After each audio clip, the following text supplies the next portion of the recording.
And the covalent bond, जब हम बात करते हैं बेटा, आज का जो टॉपिक है वो हमारा कोवलेंट बॉन्ड है, and the concept of covalent bond was given by the scientist known as Lewis Langmuir. ठीक है बेटा, थ्योरी, इसके अंदर इस कॉन्सेप्ट को एक्सप्लेन किया गया था। ठीक है बेटा, इन्होंने हमें इस थ्योरी के अंदर बताया था a new type of bond known as covalent bond, और ये कोवलेंट बॉन्ड अभी आप लोगों ने बताया मेरे को जनरली प्रेजेंट होता है बेटा,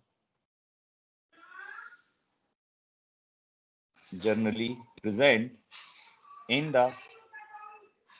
एटम्स ऑफ नॉन मेटल्स। ठीक है बेटा, किसमें होता है बेटा, जनरली ये फॉर्म होता है किसके अंदर, नॉन मेटल्स के अंदर। ठीक है बेटा, एटम्स ऑफ नॉन मेटल। तो how can you define the covalent bond, covalent bond को कैसे डिफाइन कर सकते हैं, जल्दी बताइए बेटा। बेटा लाइट तो ओके है या फिर तेरी एक और लाइट ऑन करूं?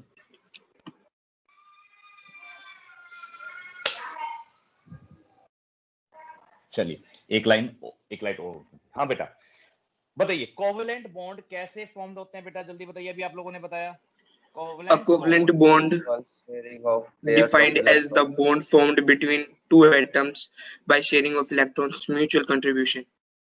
बिल्कुल सही बेटा, यानी covalent bond may be defined as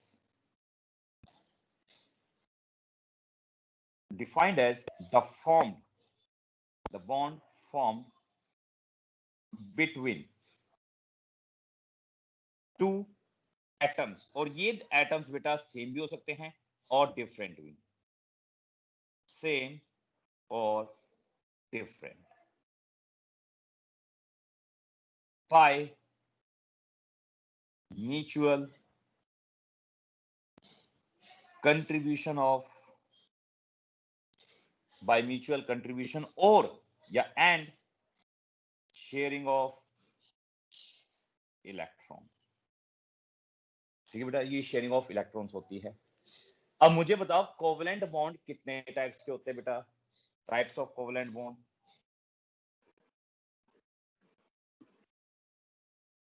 anyone, types of So covalent bond?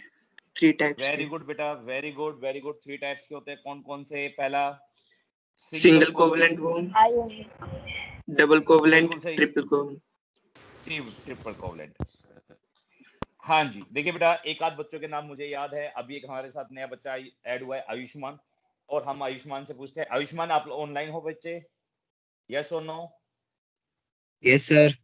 Okay Ayushman, मुझे बताइए सिंगल कोवलेंट बॉन्ड कब बनता है, यानी दो एटम्स के बीच में सिंगल बॉन्ड कब बनता है बच्चे? 10th क्लास टॉपिक है, सिंगल कोवलेंट बॉन्ड कब बनता है बेटा, याद है या नहीं है? चलिए हम बताते हैं। सिंगल कोवलेंट बॉन्ड तब बनता है बेटा जब किसी भी दो एटम्स के बीच में, ओके आर्यन आप बताइए बेटा, आपने हैंड रेज किया है। सर सिंगल कोवलेंट बॉन्ड तब फॉर्म होता है जब single one pair of electron share किया जाता है सर। बिल्कुल सही बेटा, इट फॉर्म बाय, यानी single covalent bond found by mutual sharing of one pair of electron. ठीक है बेटा, बिटवीन टू एटम्स, और वो एटम्स क्या हो सकते हैं, सेम भी हो सकते हैं बेटा और डिफरेंट भी हो सकते हैं। फॉर एग्जांपल, और सिंगल कोवलेंट बॉन्ड को हम सिंगल स्ट्रेट लाइन से डिनोट करते हैं।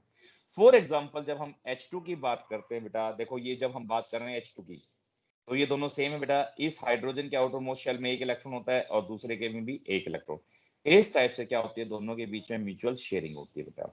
तो इस टाइप से हाइड्रोजन और हाइड्रोजन के बीच में क्या होती है बेटा, सिंगल कोवलेंट बॉन्ड होता है बेटा। ठीक है, तो इस टाइप से क्या होते हैं, सिंगल कोवेलेंट बॉन्ड बनता है बेटा। अब देखिए क्लोरीन के, हाँ जी बेटा आशी बेटा, क्लोरीन के आउटर मोस्ट शेल में कितने इलेक्ट्रॉन्स होते हैं? सर 7। वेरी गुड बेटा, 7। 1 2 3 4 5 6 7। और यहाँ पे हम Cl2 मॉलिक्यूल बना रहे हैं, और दूसरे क्लोरीन के भी आउटर मोस्ट शेल में 7 1 2 3 4 5 6 7। देखिए बेटा ये एक एक इलेक्ट्रॉन शेयर करके अपने ऑक्टेट क्या कर लेते हैं, कंप्लीट कर लेते हैं। और जैसे ही ऑक्टेट कंप्लीट होता है तो इनके बीच में बन जाता है सिंगल कोवेलेंट बॉन्ड। और बेटा मुझे बताइए, देखो ये जो इलेक्ट्रॉन मैं दिखा रहा हूं, ये इलेक्ट्रॉन क्या होता है, ये बॉन्डिंग में नहीं जाते। ध्यान सुनना, मैं एक चीज वर्ड बता रहा हूं, यहाँ पे आपको एक्सप्लेन कर दूंगा। देखिए बेटा ये जो दो इलेक्ट्रॉन्स है, ये दोनों इलेक्ट्रॉन्स किसमें आ रहे हैं, बॉन्ड फॉर्मेशन में, इसीलिए ये कहलाते हैं बॉन्डेड इलेक्ट्रॉन। क्या कहलाते हैं ये, बॉन्डेड। इसको पूरा लिख देते हैं, चलिए, बॉन्डेड इलेक्ट्रॉन। और जो ये जो एक्स्ट्रा इलेक्ट्रॉन्स इसके ऊपर बच गए, दैट आर नोन एज, मैं एक को एक्सप्लेन कर रहा हूं, ये आपके पास कहलाते हैं non bonded electron.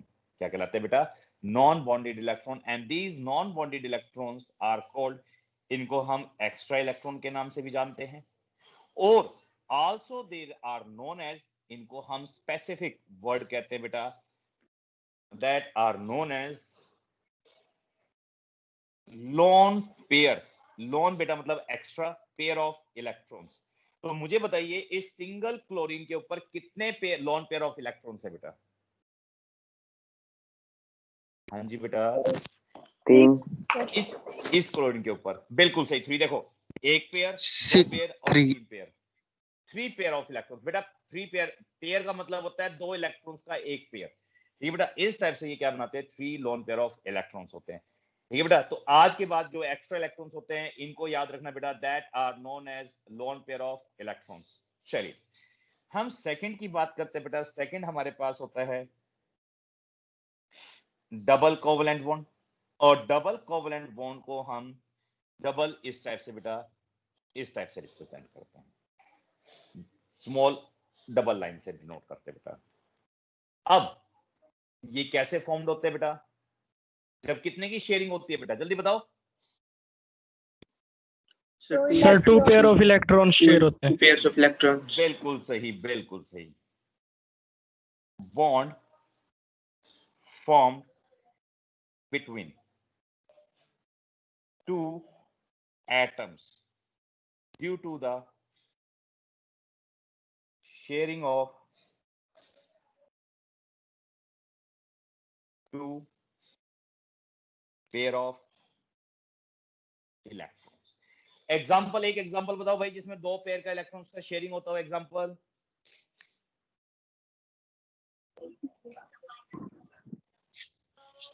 O2। Sir CO2। बिल्कुल सही, CO2, वेरी गुड, CO2 भी बेटा। अब सुनो, यहाँ पे एक वर्ड बिल्कुल आपने अच्छी कहा। तो बेटा देखिए, जब इसमें सेम टाइप के एटम्स होते हैं तो उसे हम कहते हैं बेटा होमो एटॉमिक मॉलिक्यूल। इसको बेटा जब सारे के सारे सेम होते हैं तो उनको हम कहते हैं होमो एटॉमिक मॉलिक्यूल। होमो एटॉमिक मॉलिक्यूल का मतलब क्या हो गया, होमो मतलब क्या होता है बेटा, सेम, जिसमें दोनों ही एटम क्या होते हैं बेटा, सेम होते हैं, that are known as homoatomic. और जब एटम्स अलग अलग हो जाते हैं तब उसको क्या कहा जाता है बेटा, क्या वर्ड कहेंगे इसको? Heteroatomic. Very good, hetero atomic molecule बेटा। चलिए अब इनका स्ट्रक्चर बनाने की कोशिश करते हैं। देखिए ऑक्सीजन के आउटर मोस्ट शेल में बेटा हमारे पास होते हैं 6 इलेक्ट्रॉन, दूसरे वाले ऑक्सीजन के पास भी आउटर मोस्ट शेल में हो गए 6 इलेक्ट्रॉन्स। अब ये क्या करते हैं बेटा, म्यूचुअल शेयरिंग करते हैं इस टाइप से दो इलेक्ट्रॉन्स की। अब पेयर ऑफ इलेक्ट्रॉन्स की शेयरिंग कर दी तो इस टाइप से बेटा इन ऑक्सीजन के बीच में डबल बॉन्ड बनता है, और ईच ऑक्सीजन के ऊपर 2 पेयर ऑफ इलेक्ट्रॉन्स, ध्यान से सुनना, 2 लोन पेयर ऑफ इलेक्ट्रॉन्स हमारे पास बच जाते हैं बेटा। ठीक है बेटा, तो ये हमारे पास बन गया O2 मॉलिक्यूल। अब बात करते हैं CO2 मॉलिक्यूल, ये सेकंड एग्जांपल और ये फर्स्ट एग्जांपल। देखिए इस टाइप से कार्बन है, और कार्बन के आउटर मोस्ट शेल में होते हैं बेटा कितने इलेक्ट्रॉन्स, 4 इलेक्ट्रॉन्स। ठीक है बेटा, और ऑक्सीजन के आउटर मोस्ट शेल में इलेक्ट्रॉन्स होते हैं 6, 1 2 3 4 5 6। ऑक्सीजन के यहाँ पे भी 1 2 3 4 5 6। इस टाइप से बेटा ये शेयर करके अपने ऑक्टेट कंप्लीट कर लेते हैं, और कार्बन भी क्या करता है, इस टाइप से म्यूचुअल शेयरिंग कर लेता है इनके साथ। तो इस टाइप से कार्बन और ऑक्सीजन के बीच में डबल बॉन्ड बन गए और ऑक्सीजन के ऊपर 2 लोन पेयर ऑफ इलेक्ट्रॉन। ऐसे इस ऑक्सीजन के ऊपर भी बेटा 2 लोन पेयर ऑफ इलेक्ट्रॉन आ गए and leads to formation of double covalent bond. Third बात करते बेटा ट्रिपल कोवेलेंट बॉन्ड की। तो मुझे बताइए ट्रिपल कोवेलेंट बॉन्ड के अंदर कितने इलेक्ट्रॉन्स की शेयरिंग होगी बेटा? So 3. Sir, 3 pairs of electron. Very good बच्चे। तो bond form between two atoms due to the sharing of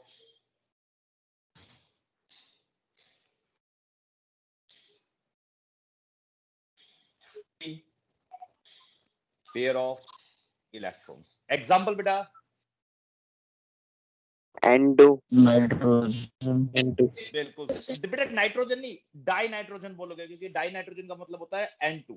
ये बेटा नाइट्रोजन का मतलब हो गया एक सिंगल नाइट्रोजन एटम। तो यहाँ पे या तो नाइट्रोजन मॉलिक्यूल बोलिए या फिर उसे डाई नाइट्रोजन बोलना है, ठीक है बच्चे। तो यहाँ पे बेटा जब आप एक वर्ड बोलते हैं ना वो भी बहुत मायने रखता है हमारे लिए। तो नाइट्रोजन के आउटर मोस्ट शेल में बेटा हमारे पास होते हैं 5 इलेक्ट्रॉन्स, 1 2 3 4 5, 1 2 3 4 5, और ये 3 पेयर्स ऑफ इलेक्ट्रॉन्स क्या करते हैं एक दूसरे के साथ शेयर करते हैं इस टाइप से। और जैसे बेटा एक दूसरे के साथ शेयर करते हैं तो इनके बीच में ट्रिपल बॉन्ड की फॉर्मेशन होती है इस टाइप से। और ईच नाइट्रोजन के ऊपर बेटा 1 pair of electrons, loan pair of electrons बच जाता है, ठीक है बेटा। तो इस टाइप से इनके बीच में बनी ट्रिपल कोवेलेंट बॉन्ड। और हमने आपको होमो एटॉमिक और हेटेरो एटॉमिक बता दिया बेटा। अब सुनिए, अब इसके बाद हमारे पास क्या आता है बेटा, फॉर्मल चार्ज आता है। उससे पहले इसकी हम बात करते हैं लिमिटेशन ऑफ ऑक्टेट रूल्स की। देखिए बेटा, और ये बेटा इंपॉर्टेंट नहीं है लिमिटेशन ऑफ ऑक्टेट रूल्स, मैंने आपको पहले बता दिया। वैसे इंपॉर्टेंट इस एक आध क्वेश्चंस आते हैं ऑक्टेट रूल के ऊपर, वो मैं आपको बता दूं कौन कौन से क्वेश्चंस आते हैं बेटा। लिमिटेशन ऑफ ऑक्टेट रूल, आपको पता है बेटा ऑक्टेट रूल क्या कहता है? ऑक्टेट रूल ये कहता है कि जो डिफरेंट आइटम्स अपना शेयर करते हैं, ट्रांसफर ऑफ इलेक्ट्रॉन्स करते हैं, ये क्यों करते हैं? वो इसलिए करते हैं कि उनका आउटर मोस्ट शेल के अंदर 8 इलेक्ट्रॉन्स फिल हो जाए। But there are some exceptions, यहाँ पे कुछ एक्सेप्शंस आती है टू द ऑक्टेट रूल। वो क्या क्या है? तो सबसे पहले हम ऑक्टेट रूल की डेफिनेशन देखते हैं। ऑक्टेट रूल की डेफिनेशन क्या होती है बेटा? कल जब हम बात करते हैं बेटा ऑक्टेट रूल क्या करता है, स्टेट्स करता है, octet rule states that the atoms of same और different elements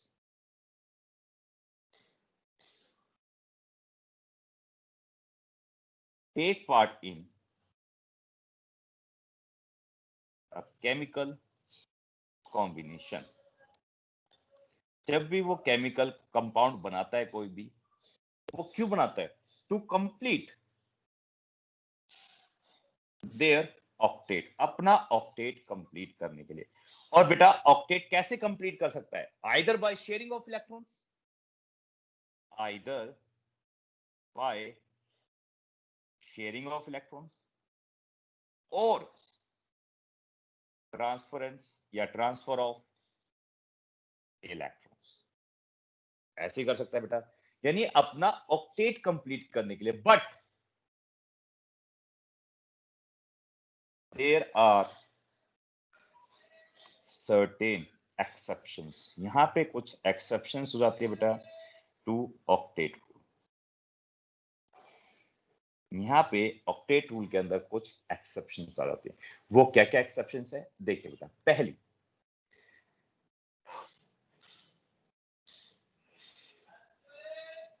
incomplete octet of the central atom. देखिए बेटा हमारे पास कुछ ऐसे एटम्स होते हैं जो कोवेलेंट बॉन्ड तो बनाते हैं, ठीक है बेटा, बट उनके आउटर मोस्ट शेल के अंदर जो सेंट्रल एटम होता है उनके ऑक्टेट कभी भी कंप्लीट नहीं होते। फॉर एग्जांपल, ध्यान से देखिए फिर इसको एक्सप्लेन करता हूं। जैसे BF3 करते हैं, तो आप मुझे बता सकते हैं इस BF3 के अंदर सेंट्रल एटम कौन है बेटा? हाँ जी बेटा, सेंट्रल एटम कौन है जो सिंगल रहता है? बोरो। और So, बोरोन बी bo- हाँ जी बेटा, boron. बोरोन। अब बोरोन के आउटर मोस्ट शेल के अंदर कितने इलेक्ट्रॉन्स होते हैं बच्चे? आप जानते हो? 3 होते हैं बेटा, बिल्कुल सही। और इसके चारों तरफ 3 फ्लोरीन है, तो देखो एक फ्लोरीन, ये 2 फ्लोरीन, ये दूसरा, देखो ये 7 इलेक्ट्रॉन्स होते हैं फ्लोरीन के आउटर मोस्ट शेल में, ये मैंने दूसरा दिखा दिया, और ये वाला तीसरा। ठीक है बेटा। अब ये फ्लोरीन अपने ऑक्टेट कंप्लीट कर लिए, इसने 8 कर लिए, इसने भी 8 कंप्लीट कर लिए, और इसने भी अपने 8 कर कंप्लीट कर लिए। बट जो बोरोन है, सेंट्रल एटम है, उसके आउटर मोस्ट शेल में कितने हुए? सिर्फ 6 इलेक्ट्रॉन। यानी इनकम्प्लीट ऑक्टेट होने के बावजूद भी ये कंपाउंड, कोवलेंट जो कंपाउंड बनाता है वो भी क्या बनाता है? स्टेबल बनाता है। तो यहाँ पे कुछ एक्सेप्शंस आ जाती है बेटा कोवलेंट बॉन्ड के अंदर। तो हम यही बात करते हैं बेटा, there are many stable covalent molecules like BF3, BeCl2, etc., in which central atom has less than 8 electron after sharing of electrons। तो ये ऑक्टेट रूल को फॉलो नहीं करता, दैट इज इनकम्प्लीट ऑक्टेट होते हैं बेटा। तो तब भी ये क्या करता है? स्टेबल कंपाउंड बनाता है।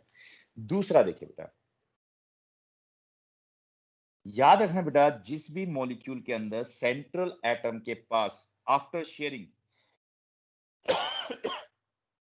ओड नंबर ऑफ इलेक्ट्रॉन्स रहते हैं, कौन से बेटा? ओड नंबर ऑफ इलेक्ट्रॉन्स रहते हैं, तो ऐसे मॉलिक्यूल्स हाईली अनस्टेबल होते हैं बेटा। और अनस्टेबल होने के बावजूद भी ये क्या करते हैं? कंपाउंड बनाते हैं। लाइक एग्जांपल NO2, या फिर हम NO की बात करते हैं। ठीक है बेटा।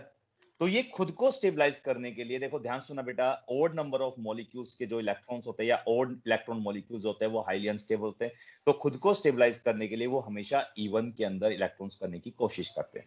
सबसे पहले हम NO की बात करते हैं। देखिए बेटा, या NO2 कोई सा भी ले लीजिए, ये हमारे पास फर्स्ट और ये सेकंड, ये छोटा है इसलिए हम सबसे पहले इसकी बात करते हैं, NO की बात करते हैं। देखिए बेटा, जब हम नाइट्रोजन की बात करते हैं तो नाइट्रोजन के आउटर मोस्ट शेल में कितने इलेक्ट्रॉन्स होते हैं? 5 होते हैं, आप देखते हो। और ऑक्सीजन की जब बात करते हैं तो ऑक्सीजन के आउटर मोस्ट शेल में होते हैं 6 इलेक्ट्रॉन। इस टाइप से ऑक्सीजन तो अपना इलेक्ट्रॉन पूरा कर लेता है, बट नाइट्रोजन के आउटर मोस्ट शेल में कितने इलेक्ट्रॉन्स हो गए? 1 2 3 4 5 6 7 हो गए। और जब हम इसके बीच में बॉन्ड बनाते हैं तो इस टाइप से देखो, नाइट्रोजन के पास हो गए कितने? देखो 3 पेयर ऑफ इलेक्ट्रॉन बच गए, 3 जब हम बात करते हैं, यानी 3 इलेक्ट्रॉन बच गए, यानी ओड नंबर ऑफ इलेक्ट्रॉन्स। तो ये खुद को स्टेबलाइज करने के लिए हमेशा इवन में जाता है, याद रखना बेटा। तो ये हमेशा खुद को इवन में करने के लिए डायमर की फॉर्मेशन करता है। तो नेचर में कभी भी आपको NO नहीं मिलेगा, ये हमेशा मिलेगा N2O2 की फॉर्म में। और इस टाइप से इसका स्ट्रक्चर होता है बेटा, ये N double bond O, O double bond N। तो इनके बीच में इस टाइप से क्या होती है? म्यूचुअल बॉन्डिंग बनती रहती है। ठीक है बेटा। तो इस टाइप से ये बॉन्ड क्या होते हैं? स्टेबलाइज करता है। ऐसे हम जब बात करते हैं NO2 की बात करते हैं, सेकंड हमारे पास, फर्स्ट हमारे पास था NO2।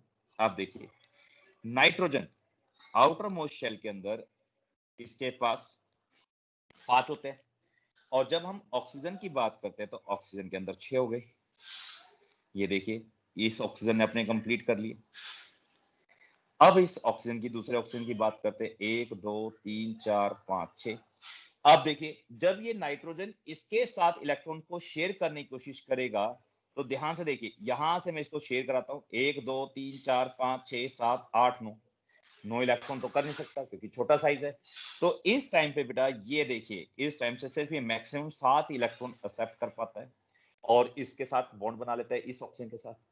तो इस ऑक्सीजन को क्या करता है बेटा? इस ऑक्सीजन के साथ फिर ये अपने दोनों इलेक्ट्रॉन इसको क्या कर देता है, डोनेट कर देता है। एंड जब ऐसे स्पीशीज जब जिसमें एक ही एलिमेंट जब अपने दोनों ही बॉन्ड बनाने में काम आते हैं, तो ऐसे बॉन्ड को हम कहते हैं बेटा कोवलेंट बॉन्ड कहा जाता है। बेटा कौन सा बॉन्ड कहा जाता है, कोवलेंट बॉन्ड या डेटिव बॉन्ड कहते हैं। सर आपकी स्क्रीन नहीं आ रही सर। नहीं बेटा आ रही है बिल्कुल। अरे नहीं, एक बार देखो दोबारा चेक करो बेटा, नेट की प्रॉब्लम होगी इसीलिए नहीं आ रही आपकी। तो ऐसे बॉन्ड बेटा, ऐसे बॉन्ड्स को हम कहते हैं डेटिव बॉन्ड कहते हैं, डेटिव बॉन्ड। और इसको हम कोऑर्डिनेट बॉन्ड भी कहते हैं कोवलेंट बॉन्ड के अंदर। ठीक है बेटा, तो डिफाइन कैसे करेंगे, the bond formed between two atoms in which the contribution, जिसमें सिर्फ कंट्रीब्यूशन एक ही एटम करता है बेटा, दूसरा नहीं करता है, the contribution of an electron pair is made by one of them, सिर्फ एक के द्वारा करते हैं, while sharing is done by both। ये दोनों के बीच में शेयर होता है, इसके बीच में भी शेयर हो रहा है और इसके साथ भी, ये पेयर ऑफ इलेक्ट्रॉन्स के साथ भी शेयर होता है। तब इनके बीच में बेटा इस टाइप से बनता है, इनके बीच में डबल बॉन्ड। ऑक्सीजन के ऊपर देखिए 1 2 3 4 कितने हो गए, 2 लोन पेयर। इस नाइट्रोजन के ऊपर 1 इलेक्ट्रॉन, और यहां पे इस ऑक्सीजन के साथ बेटा ये फॉर्मेशन करता है डेटिव बॉन्ड की। आप सुनिए, इस नाइट्रोजन के ऊपर आप साफ साफ देख रहे हो बेटा कितने इलेक्ट्रॉन है, ओड है या इवन है, आप साफ साफ देख रहे हो बेटा ओड है। और जब भी कोई species odd number of electrons के साथ फॉर्म होती है तो वो हाईली अनस्टेबल होती है बेटा। तो फिर भी अनस्टेबल होने के बावजूद भी क्या कर रही है, फॉर्मेशन करती है। तो याद रखना, जो हमारे पास NO2 होता है ये हमेशा एग्जिस्ट करता है N2O4 की फॉर्म में, और इस टाइप से बेटा ये नाइट्रोजन एक के साथ डबल बॉन्ड बनाता है, एक के साथ डेटिव बॉन्ड, और दूसरा नाइट्रोजन भी एक के साथ डबल बॉन्ड और एक के साथ डेटिव बॉन्ड। और ये जो एक एक इलेक्ट्रॉन है ये दोनों नाइट्रोजन के बीच में क्या होते हैं, म्यूचुअल शेयर हो जाते हैं। और इस टाइप से इस मॉलिक्यूल के बीच में क्या आ गई, स्टेबिलिटी आती है। और यहाँ पे इसके पास इवन नंबर ऑफ इलेक्ट्रॉन्स आ जाते हैं, और जैसे ही इवन नंबर ऑफ इलेक्ट्रॉन्स आएंगे मॉलिक्यूल के अंदर वो हाईली स्टेबलाइज हो जाएगा बेटा। ठीक है बेटा, तो ऐसे मॉलिक्यूल्स जिनके अंदर ओड नंबर ऑफ इलेक्ट्रॉन्स भी आते हैं वे भी क्या होते हैं, कोवलेंट बॉन्ड की फॉर्मेशन करते हैं, और मॉलिक्यूल्स क्या करते हैं, स्टेबलाइज होता है। तो यहाँ पे भी वो ऑक्टेट रूल को फॉलो नहीं कर रहा, और ऑक्टेट रूल को फॉलो ना करते हुए भी वो क्या है, एक स्टेबल है बेटा। ये चीज क्या है बेटा, देयर आर सर्टेन लिमिटेशंस है। ठीक है, तो हम यहां लिखते हैं बेटा, there are certain molecules in which even single देखो ये साफ साफ दिख रहा है, सिंगल और odd electron may be present on the atoms।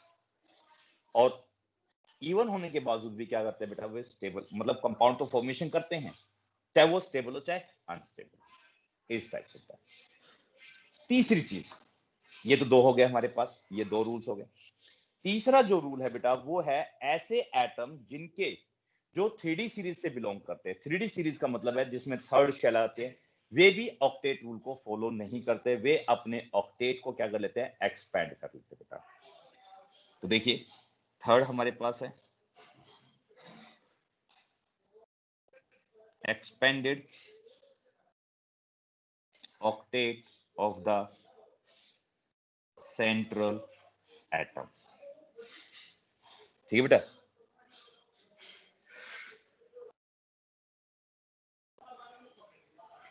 atoms belongs to third period or above। इससे ऊपर के जितने थर्ड पीरियड, फोर्थ हो गए, वे जितने भी होते हैं, ठीक है बेटा, सेंट्रल एटम की बात करते हैं, may have even more than 8 electron after sharing. ऐसा क्यों? 8 इलेक्ट्रॉन आफ्टर शेयरिंग से ज्यादा क्यों जाते हैं? Because they have empty d orbital. तो जितने भी एक्स्ट्रा इलेक्ट्रॉन्स होते हैं वे सारे के सारे डी में भर देते हैं। जैसे फॉर एग्जांपल देखिए बेटा, हम फास्फोरस की बात करते हैं, एटॉमिक ऑर्बिटल, इस एटॉमिक नंबर होता है 15, electronic configuration 1s2 2s2 2p6 3s2 3p3। अब देखिए 3p3 जब हम बात करते हैं बेटा, 3 आ गया, देखो n इज इक्वल टू 3 है, तो आप भी जानते हो जब n इज इक्वल टू 3 होता है, l की वैल्यू होती है 0 1 और 2। तो इसको थर्ड शेल को हम रिप्रेजेंट करते हैं 3s 3p और 3d। देखो यहाँ पे 3s तो फुली फिल्ड है, 3p हाफ फिल्ड है, और 3d जो है वो पूरी की तरफ क्या है, खाली है, पूरा 3d खाली है। तो जितने भी एक्स्ट्रा इलेक्ट्रॉन्स होते हैं वे सारे के सारे किसमें भर लेते हैं? 3d में। और जबकि जो हमारे पास नाइट्रोजन है, ध्यान सुना, नाइट्रोजन एटॉमिक नंबर इसका होता है बेटा, एटॉमिक नंबर 7 होता है। तो इलेक्ट्रॉनिक कन्फिगरेशन आती है 1s2 2s2 2p3, यानी सेकंड शेल है लास्ट। और जब सेकंड शेल लास्ट है तो n की वैल्यू हो गई 2, तो l की वैल्यू होगी 0 1 1, तो ये हो गया 2s and 2p। तो इसमें 3d तो आए नहीं, तो एक्स्ट्रा इलेक्ट्रॉन जो भी है खाली इसके अंदर भर ही नहीं सकते आगे वाले में, क्योंकि इन तीनों की एनर्जी क्या होती है? लगभग सिमिलर होती है बेटा। दैट्स व्हाई इनके अंदर हम तीनों के अंदर इलेक्ट्रॉन्स फिल कर सकते हैं, बट 3s के अंदर पहले से फुली फिल्ड है, 3p हाफ फिल्ड है, यानी हाफ फील्ड का मतलब है 3 इलेक्ट्रॉन और भर सकते हैं। इसके अंदर हम मैक्सिमम डी में कितने भर सकते हैं? 10। तो मैक्सिमम हम इनके अंदर 13 इलेक्ट्रॉन भर सकते हैं। इसी वजह से बेटा ये अपने ऑक्टेट को क्या कर लेते हैं? एक्सपेंड कर लेते हैं। Same as it is example हम डाल सकते हैं।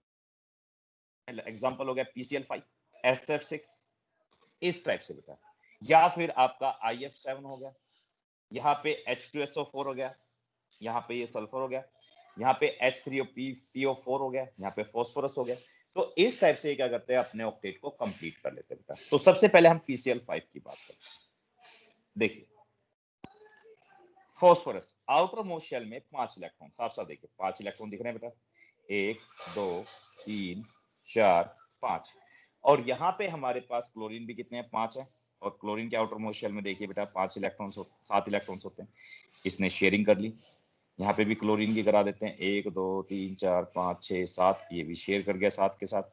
यहाँ पे ये क्लोरीन 1 2 3 4 5 6 7, इसने भी इसके साथ शेयरिंग करा दी। यहाँ पे ऐसे एक और क्लोरीन के साथ शेयर कर लेगा बेटा, ये ऐसे यहाँ पे भी क्लोरीन के साथ शेयर कर लिया। अब यहाँ पे इस फास्फोरस के पास देखिए कितने होंगे आउटर मोस्ट शेल में इलेक्ट्रॉन्स, काउंट करते हैं, 1 2 3 4 5 6 7 8 9 10, यानी 10 इलेक्ट्रॉन हो गए। तो यानी होने चाहिए थे 8, कितने हो गए? 10। तो ये जो 2 एक्स्ट्रा इलेक्ट्रॉन्स है ये किसमें फिल कर दिया उसने? एम्प्टी डी ऑर्बिटल में। तो क्वेश्चन यही आता है बेटा कि ये अपने ऑक्टेट रूल को, यानी अपने ऑक्टेट को एक्सपेंड कैसे कर सकते हैं बेटा। तो यहाँ पे सिर्फ रीजन लिखना है, due to empty d orbital. अब हम बात करते हैं बेटा, इसमें जो इंपॉर्टेंट है वो है H2SO4 का स्ट्रक्चर। तो यहाँ पे 2 क्वेश्चन इंपॉर्टेंट हो गए। पहला क्वेश्चन ये कि how they expand their octet, कैसे ये अपने ऑक्टेट को एक्सपेंड करते हैं, क्योंकि इनके अंदर क्या होता है? Empty d orbital. तो ऐसे बेटा आप इन सबके स्ट्रक्चर बनाओगे। इसका स्ट्रक्चर मैं आपको बना के दिखा रहा हूँ, ये वाला आप घर से बनाओगे H3PO4। और मैं पहले बता रहा हूँ SF6 H2SO4 एंड H3PO4, इन तीनों में से किसी का भी इलेक्ट्रॉन डॉट स्ट्रक्चर आपके पेपर में बनाना आ सकता है ऑफ 1 मार्क्स का। ये बहुत इंपॉर्टेंट है। देखिए H2SO4 का जो एक्चुअल स्ट्रक्चर होता है वो हमारे पास होता है बेटा, ऑक्सो एसिड्स होते हैं, ये होता है इस टाइप से। इसको कंप्रेस करके ऐसे लिखा जाता है। ऐसे जब हम H3PO4 की बात करते हैं तो H3PO4 को हम लिखते हैं बेटा, ध्यान से देखिए, OPOH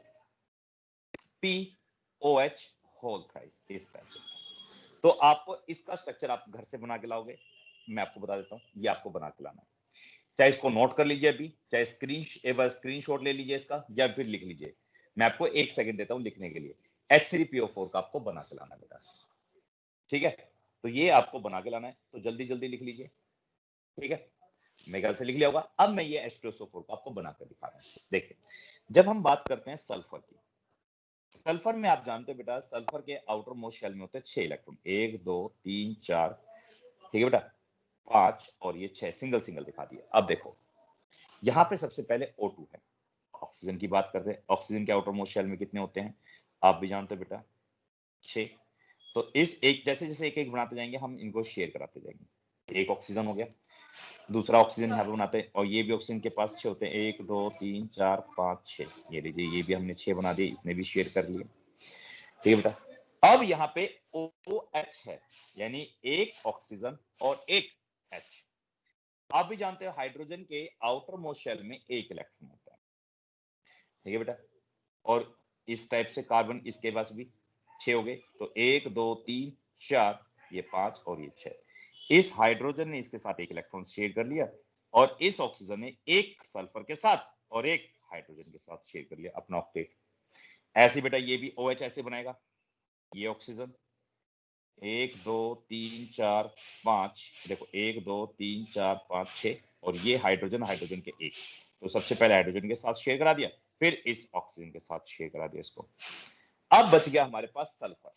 अब हम सल्फर की बात करें। अब देखिए, सल्फर ने इसके साथ डबल बॉन्ड किए थे, यानी 2 इलेक्ट्रॉन शेयर किए, इसके साथ भी 2 इलेक्ट्रॉन शेयर किए, इसके साथ 1 इलेक्ट्रॉन और इसके साथ भी 1 इलेक्ट्रॉन। तो देखिए 1 2 3 4 5 6 7 8 9 10 11 12, यानी इसके पास ऑक्टेट में 12 इलेक्ट्रॉन हो गए, यानी इतना ज्यादा इसने इलेक्ट्रॉन को क्या कर दिया, एक्सपैंड कर लेता। तो इसका जो स्ट्रक्चर बनता है वो बनता है S डबल बॉन्ड O। अच्छा दिखाने के लिए एक डबल बॉन्ड को नीचे लगा दो, देखो एक डबल बॉन्ड ये बन रहा, एक डबल बॉन्ड ये रहा, एक OH यहाँ पे और एक OH इस साइड में। तो इस साइड में आपका सल्फ्यूरिक एसिड का इस टाइप से स्ट्रक्चर बनता है, और ये मैं इसके अंदर लोन पेयर दिखा रहा हूं जो एक्स्ट्रा इलेक्ट्रॉन्स है, और पेपर में आपको भी लोन पेयर दिखाना है बेटा। इस टाइप से आपका H2SO4 का स्ट्रक्चर बनेगा बेटा, और आपको बनाना भी है बेटा। ठीक है बेटा। चलिए, तो ये हमारे पास है बेटा ऑक्टेट रूल की कुछ लिमिटेशंस, और मैंने आपको जो नोट्स भेजे थे बेटा उसमें भी हमने इस टाइप से ऑक्टेट रूल्स की बात करी थी कि पॉलीएटॉमिक आयंस के ऊपर ये एप्लीकेबल होते बेटा। देखो पॉलीएटॉमिक आयंस की जब बात करते हैं तो उसमें हम इसके ऑक्टेट रूल्स को ना लेके हम चार्ज की बात करते हैं। किसकी बात करते हैं बेटा, चार्ज की। तो वो फॉर्मल चार्ज होता है। तो सबसे पहले हमें पॉलीएटॉमिक आयंस के अंदर फॉर्मल चार्ज को स्टडी करना पड़ेगा, तो फिर हम क्या बताते हैं, उसकी शेप्स के बारे में बता सकते हैं बेटा। तो सुनिए, तो लास्ट क्या है बेटा, इसकी लिमिटेशन क्या है,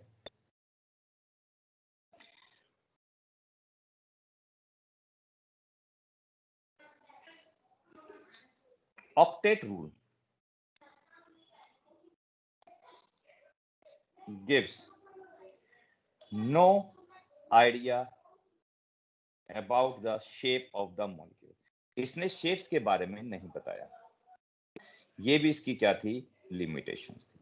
तो ये होगी बेटा हमारे पास limitation of octet rule. Next हमारे पास आता है बेटा फॉर्मल चार्ज, और ये फॉर्मल चार्ज हमारा आज का लास्ट टॉपिक होगा, और इसी के साथ मैं आपको फॉर्मल चार्ज के ऊपर कई क्वेश्चंस दे के जाऊंगा, और वो मुझे आप लोग ग्रुप में सेंड करेंगे। टोटल मिला के भाई सुनो, बी सेक्शन के अंदर मेरे पास बी सेक्शन में 43 स्टूडेंट्स हैं, और सी सेक्शन में मेरे पास 40 स्टूडेंट्स हैं।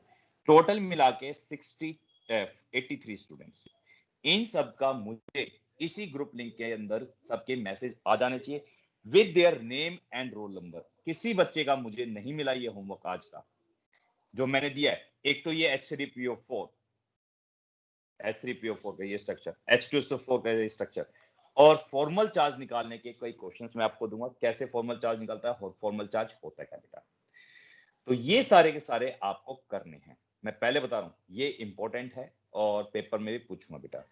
तो फॉर्मल चार्ज एक्चुअली में होता क्या बेटा, जब भी हम बात करते हैं किसी भी पॉलीएटॉमिक आयंस के अंदर तो हम ये कहते हैं in polyatomic ions. For example polyatomic ions का एक एग्जांपल ले लेते हैं बेटा। देखिए जैसे मैंने ले लिया CO3 2-, अब मुझे ये बताइए बेटा ये 2 नेगेटिव आप किसको दोगे, क्योंकि इसके अंदर हमारे पास एक कार्बन है और 3 ऑक्सीजन है प्लस 3 ऑक्सीजन एटम है। एक कार्बन है 3 ऑक्सीजन है, तो मुझे बताइए आप ये जो हमारे पास 2 नेगेटिव चार्ज है ये किसको दोगे, आप बता सकते हो। ऑक्सीजन को। ऑक्सीजन क्यों कार्बन को क्यों नहीं दिया? कार्बन ने कोई गड़बड़ कर दी भाई यहाँ पे, या कार्बन आप लोगों का दुश्मन है? वो ज्यादा इलेक्ट्रोनेगेटिव है। कार्बन में ऑक्सीजन आर कम है। ऑक्सीजन और लेस इलेक्ट्रोनेगेटिव है, चलिए आपकी बात मैंने मान ली। बट बेटा ऐसे कंपाउंड्स, अब देखिए जब हम बात करते हैं NH4 पॉजिटिव, यहाँ पे बेटा अब ये पॉजिटिव चार्ज किसको दोगे? नाइट्रोजन को दोगे या हाइड्रोजन को दोगे? अब यहाँ तो नाइट्रोजन इलेक्ट्रोनेगेटिव हो गया, अब ये पॉजिटिव चार्ज किसको दोगे? नाइट्रोजन। क्यों? नाइट्रोजन तो इलेक्ट्रोनेगेटिव है, इलेक्ट्रोनेगेटिव जो होता है वो तो नेगेटिव चार्ज लेता है, ये पॉजिटिव चार्ज क्यों दे रहे हो? तो ऐसे कॉन्सेप्ट जिसमें हमें चार्ज देने की बात होती है बेटा, वो हम एक्सप्लेन कर सकते हैं with the help of formal charge. Formal charge की हेल्प से हम बता सकते हैं कि ये जो नेट चार्ज है, ये टोटल नेट चार्ज कैसे डिस्ट्रीब्यूट होता है किसी भी एक पॉलीएटॉमिक आयंस के अंदर, की ये हम कार्बन को दे या दोनों ऑक्सीजन को दे या एक ऑक्सीजन को दे एक कार्बन को दे, तो ये हमारे पास कौन बता सकता है बेटा? पॉली को फॉर्मल चार्ज की हेल्प से हम एक्सप्लेन कर सकते हैं। तो पॉलीएटॉमिक आयंस या in polyatomic ions the net charge is the charge on the ion as a whole and not on the individual atom present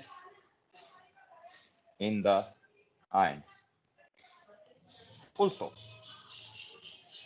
Charges can be assigned to individual atoms or ions. These are called formal charge. इनको हम formal charge कहते हैं जब किसी भी एक individual atom इसको assign कर देते हैं। ठीक है बेटा, जब किसी भी एक इंडिविजुअल एटम्स के साथ असाइन करते हैं तो उसे फॉर्मल चार्ज कहते हैं। अब देखिए फॉर एग्जांपल, यहाँ पे ये नेगेटिव चार्ज बेटा आप कैसे डिस्ट्रीब्यूट कर सकते हो? जैसे आपने कहा, मैंने जो नेगेटिव चार्ज है वो आपने सबसे पहले कहा बोथ ऑक्सीजन को दे दिए, यानी दो ऑक्सीजन को दे दिए, 2 ऑक्सीजन एटम्स को दे दो। क्यों भाई? कोई बच्चा ये नहीं कह सकता मेरे को कि सर एक कार्बन को दे दो, 1 कार्बन को एंड 1 ऑक्सीजन को, या ये भी तो कह सकता है कि बोथ के बोथ 1 ऑक्सीजन को दे दीजिए या बोथ कार्बन को दे दीजिए, क्योंकि पॉसिबिलिटीज कुछ भी हो सकती है बेटा। तो किसके साथ असाइन करें ये हमें कौन बताता है? फॉर्मल चार्ज बताता है बेटा। तो देखिए कैसे हम फॉर्मल चार्ज निकालते हैं बेटा किसी मॉलिक्यूल्स के अंदर। तो आप चाहे चार्ज नेगेटिव चार्ज किसी को भी दे दीजिए, किसी के साथ भी दे दीजिए, बट फॉर्मल चार्ज हमें एक्सप्लेन कर देगा इजीली कि नेगेटिव चार्ज किसको देना है किसको नहीं। तो यहाँ पे आप कौन सी कंडीशन मानना चाहेंगे वो मेरे को बता दीजिए, वही कंडीशन हम मेंटेन करके एक्सप्लेन करने की कोशिश करता हूँ बेटा। बताइए कौन सी कंडीशन आप मेंटेन करोगे? First condition, second condition, third condition या फोर्थ कंडीशन? जो कंडीशन आप कहोगे वही कंडीशन मानते हैं। चलिए आपने फर्स्ट कंडीशन दिया, चलिए आपने फर्स्ट कंडीशन कही है, यानी दो मैं नेगेटिव चार्जेस दोनों 2 ऑक्सीजन एटम्स को दे देता हूं। चलिए अब मैंने क्या करा बेटा, आप देखो ना स्ट्रक्चर ध्यान से समझना इसका, यदि स्ट्रक्चर समझ नहीं आया तो आप आगे नहीं कर पाओगे बेटा। ठीक है बेटा, आप देखिए एक सेकंड, हाँ जी अब सीधा हो गया। तो मॉलिक्यूल हमारे पास था CO3 नेगेटिव। अब देखो आप जानते हो बेटा कार्बन के आउटर मोस्ट शेल में कितने इलेक्ट्रॉन्स होते हैं बच्चे? 4। Very good, very good. हाँ जी हाँ जी हाँ जी 4 होते हैं। चलिए हम 4 लगा देते हैं, 1 2 3 4। ठीक है, और ऑक्सीजन हमारे पास कितने हैं? 3 हैं। चलिए हम ऑक्सीजन 3 लगाते हैं, एक, और ऑक्सीजन के आउटर मोस्ट शेल में होते हैं हमारे पास 6 इलेक्ट्रॉन्स, 1 2 3 4 5 6। ऑक्सीजन को दूसरे से दिखाते हैं, दूसरे पेन से, 1 2 3 4 5 6। यहाँ पे दूसरा ऑक्सीजन 1 2 3 4 5 6, और ये तीसरा ऑक्सीजन 1 2 3 4 5 6। अब सुनो, आपने कहा है कि मैं 2 ऑक्सीजन एटम्स को 2 ऑक्सीजन एटम्स को नेगेटिव चार्ज देता हूं। तो देखिए सबसे पहले क्या करा, इस मैंने इस वाले ऑक्सीजन को नेगेटिव चार्ज दे दिया। और नेगेटिव का मतलब क्या होता है बेटा, इसने एक एक्स्ट्रा इलेक्ट्रॉन गेन करा या लॉस करा, बच्चे बताओ। हाँ बेटा, गेन। और जब Gain गेन करा। कर लेते, और जैसे ही गेन कर लिया बेटा, देखो यहाँ मैं ब्लैक पेन से नेगेटिव दिखा देता हूँ, और यहाँ पे एक इलेक्ट्रॉन, ये नेगेटिव वाला जो इलेक्ट्रॉन दिखाया मैंने ब्लैक पेन से दिखा दिया, इसमें कोई डाउट? तो इस ऑक्सीजन के पास अब 7 इलेक्ट्रॉन हो गए। तो अपना ऑक्टेट कंप्लीट करने के लिए ये कार्बन के साथ क्या करेगा, एक इलेक्ट्रॉन शेयर करेगा, है या नहीं? एनी डाउट इसमें? हाँ जी बच्चों, चलिए। No sir. अब यहाँ पे बेटा इस दूसरे ऑक्सीजन को भी मैंने नेगेटिव दे दिया, और जैसे ही नेगेटिव दिया तो इस कार्बन, इस ऑक्सीजन के पास भी कितने इलेक्ट्रॉन हो गए, 7। 1 2 3 4 5 6 7, और कंप्लीट करने के लिए अपने कितने इलेक्ट्रॉन लेगा, इसके साथ शेयर करेगा, एक इलेक्ट्रॉन शेयर करिए। तो इस ऑक्सीजन के, इस कार्बन के भी 8 हो गए। इस कार्बन के ऑक्सीजन के, अब देखिए इस ऑक्सीजन ने भी अपने ऑक्टेट कंप्लीट कर लिए, इसके साथ 2 इलेक्ट्रॉन इस टाइप से शेयर कर लिए। अब कार्बन जब अपने ऑक्टेट कंप्लीट करेगा, इसके साथ एक इलेक्ट्रॉन शेयर किया था, इसके साथ ये ब्लैक वाला ऑक्सीजन हम शेयर कर लेते हैं, ऐसे थोड़ा सा घुमा देता हूं, और इसके साथ ये 2 इलेक्ट्रॉन। तो देखिए कार्बन के कितने हो गए आउटर मोस्ट शेल में, 1 2 3 4 5 6 7 8, और इस टाइप से इसने ऑक्टेट कंप्लीट कर लिया। अब देखो बेटा ध्यान से, ये कार्बन, देखना एक कार्बन हो गया, कार्बन इस कार्बन ऑक्सीजन के साथ इसके पास क्या है, नेगेटिव साइन, और 1 2 3 4 5 6, इस टाइप से 6 इलेक्ट्रॉन आ गए। देखो साफ साफ दिख रहे हैं, एक इलेक्ट्रॉन शेयर में गए, 1 2 3 4 5 6, और यहाँ पे इसके पास डबल बॉन्ड बनाया इसने इसके साथ, 1 2 3 4, और इसके साथ देखो 1 2 3 4 लोन पेयर, इसके साथ भी सिंगल बॉन्ड बनाया, इस पे भी नेगेटिव साइन, 1 2 3 4 5 6। इसमें किसी को डाउट हो तो मुझे बताइए बेटा। हाँ जी बेटा, कोई डाउट? अब देखिए अब जब हम फॉर्मल चार्ज निकालते हैं, तो फॉर्मल चार्ज निकालने का हमारे पास एक फॉर्मूला होता है। फॉर्मल चार्ज कैसे निकालते हैं बेटा, ध्यान सुना, नंबर ऑफ वैलेंस इलेक्ट्रॉन, जिसका फॉर्मल चार्ज निकालोगे, ठीक है बेटा, number of valence electron in that, या इन द एटम, जिस एटम का आप निकाल रहे हो उस एटम का वैलेंस इलेक्ट्रॉन, माइनस में नंबर ऑफ अनपेयर्ड इलेक्ट्रॉन, या अनशेयर्ड इलेक्ट्रॉन की बात करते हैं, या लोन पेयर की बात करते हैं, अनशेयर्ड इलेक्ट्रॉन कितने हैं उसके, जो शेयरिंग में नहीं गए, या नॉन बॉन्डेड इलेक्ट्रॉन कहते हैं बेटा, अनशेयर्ड इलेक्ट्रॉन कहते हैं, या नॉन बॉन्डेड इलेक्ट्रॉन्स कह देते हैं बेटा उसको, माइनस में half of number of bonded electron, bonded कह दो या शेयर्ड इलेक्ट्रॉन कह देते हैं बेटा उसको। चलिए, तो देखिए बेटा साफ साफ दिख रहा है, इसमें ये हम इसको ऑक्सीजन नंबर 1 मान लेते हैं, इसको ऑक्सीजन नंबर 2 और इसको ऑक्सीजन नंबर 3। तो यहां देखिए ऑक्सीजन पे -1 चार्ज आ रहा है, ऑक्सीजन सेकंड पे -1 चार्ज आ रहा है, कार्बन पे 0 चार्ज है, और यहाँ पे भी ऑक्सीजन पे क्या है, 0 चार्ज है, थर्ड ऑक्सीजन पे। यदि यही फॉर्मल चार्ज हमारे पास negative charge same to same आए तो समझ जाना मॉलिक्यूल वेल स्टेबलाइज है, यदि ये सेम नहीं आता तो मॉलिक्यूल गलत बनाया हमने। तो चलिए सबसे पहले मैं सेंट्रल एटम का फॉर्मल चार्ज निकालता हूँ, कार्बन का। तो मुझे बताइए बेटा कार्बन के आउटर मोस्ट शेल में कितने इलेक्ट्रॉन होते हैं, जल्दी बताओ बेटा। सर 4। 4, वैलेंस इलेक्ट्रॉन 4 हो गए, very good. Number of unshared electron यानी नॉन बॉन्डेड, इसके पास इस कार्बन के ऊपर कोई लोन पेयर दिखाई दे रहा है, नहीं कोई लोन पेयर नहीं, माइनस का 0, माइनस का हाफ। अब ये कितने बॉन्ड बना रहा है, और एक बॉन्ड बनाने में 2 इलेक्ट्रॉन यूज होते हैं, तो मुझे बताइए कितने बॉन्ड बना रहा है बेटा ये, 4।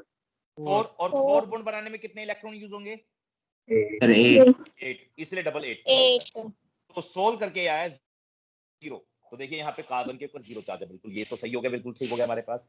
अब हम बात करते हैं ऑक्सीजन फर्स्ट की, बात करते हैं ऑक्सीजन फर्स्ट पे फॉर्मल चार्ज निकालते हैं। ऑक्सीजन के बेटा वैलेंस इलेक्ट्रॉन कितने होते हैं, यानी आउटर मोस्ट शेल में कितने इलेक्ट्रॉन्स होते हैं, जल्दी बताइए। 6, माइनस में बेटा number of non bonded electron, यानी नॉन बॉन्डेड का मतलब है इसके पास कितने एक्स्ट्रा इलेक्ट्रॉन है इस ऑक्सीजन फर्स्ट के अंदर, जल्दी बताइए।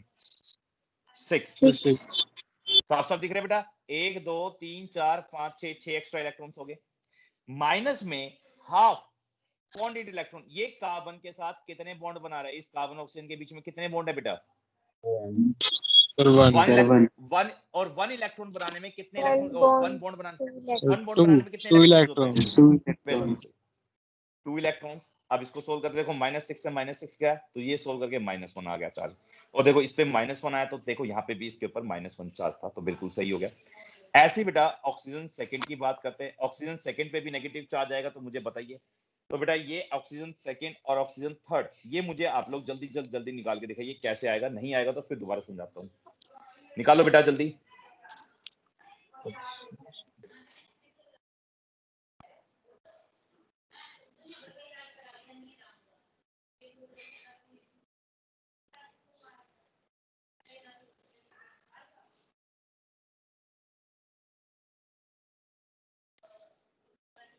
सर ऑक्सीजन सेकंड में आया -1 चार्ज, बिल्कुल सही, Second में 0। -1. बिल्कुल सही बेटा, -1 चार्ज इस टाइप से आएगा। और ऑक्सीजन थर्ड के अंदर बेटा कितना आया? 0। Very good, 0। 0। बिल्कुल सही बेटा, 0 -4।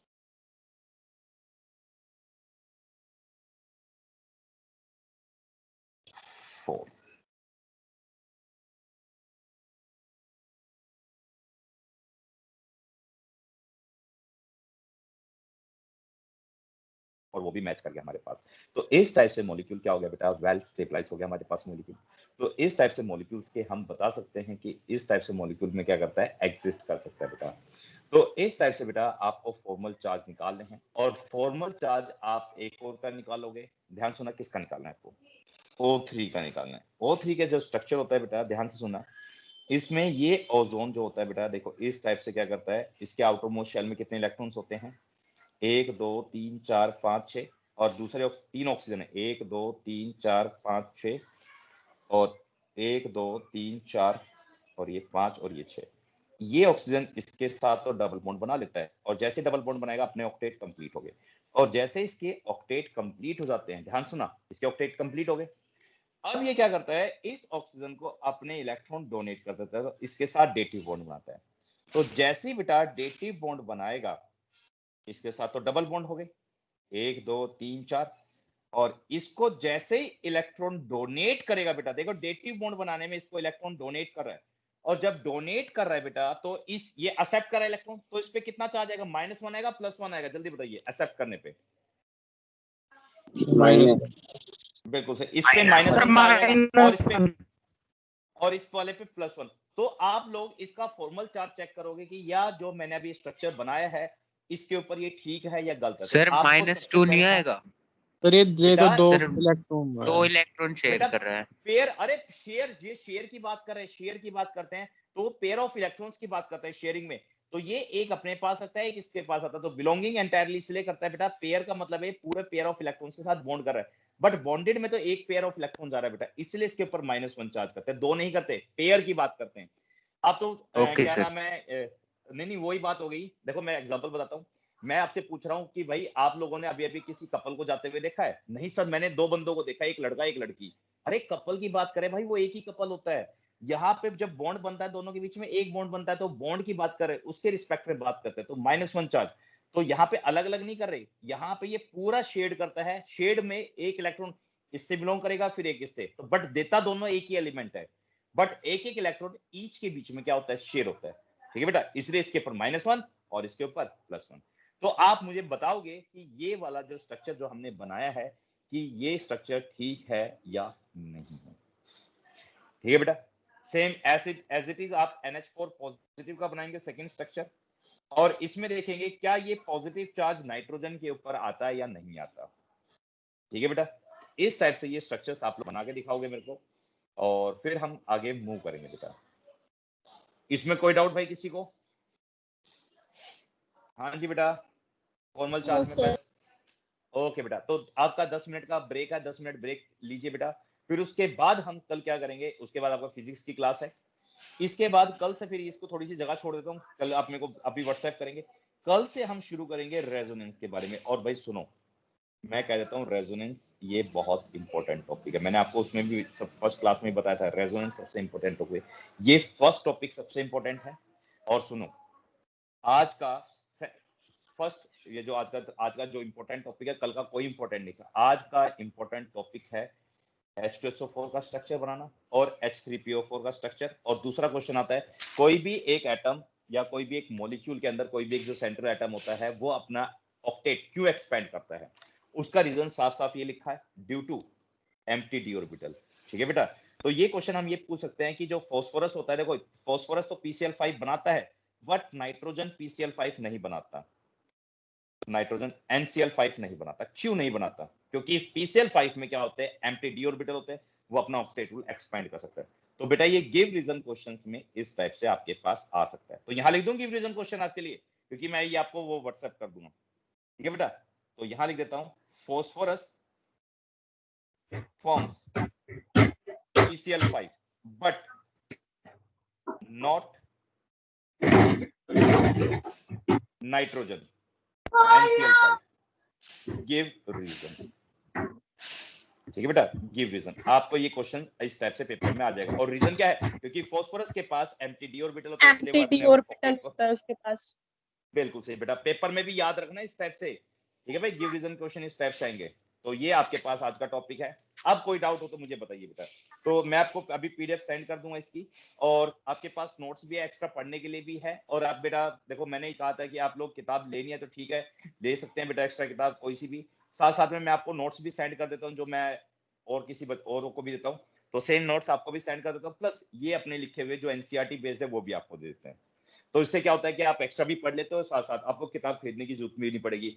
और इस लॉकडाउन के अंदर आपके पेरेंट्स के ऊपर ज्यादा प्रेशराइज भी नहीं होगा एक्स्ट्रा बुक खरीदने का, क्योंकि जितनी बुक चाहिए आप, ठीक है बेटा, जितनी बुक चाहिए आप लोग मुझसे ले सकते हो। तो आप बताइए, आपके अंदर इसके अंदर कोई आज के टॉपिक में कोई डाउट हो तो बताइए बेटा।